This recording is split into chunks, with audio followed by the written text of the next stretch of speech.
Hi, this is Neil Frankel and wishing you a great weekend. I had a conversation with a couple that, for the first time in 28 years, it finally became clear to me um, why people uh, are at odds when they don't have to be when it comes to making financial decisions. And I thought I would share it with you. So, this couple was deciding whether or not to buy a house versus stay in renting a house.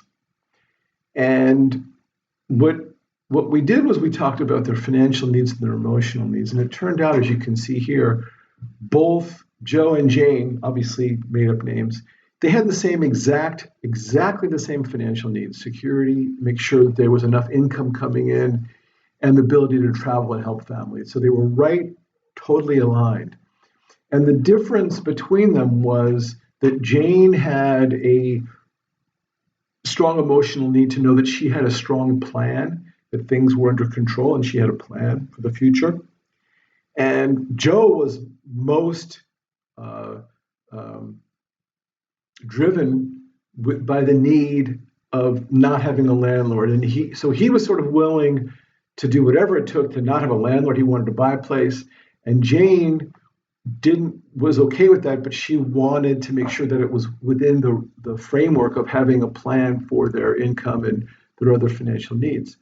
So what was important and helpful, I think, was when they recognized, number one, that they had the same exact financial needs, and then they recognized also that they had different emotional needs around money, and to find the compromises that would accommodate both.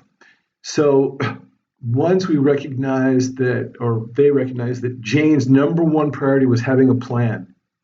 As long as she had a plan and the plan made sense, she was okay with buying a place. And Joe's most important need was owning property.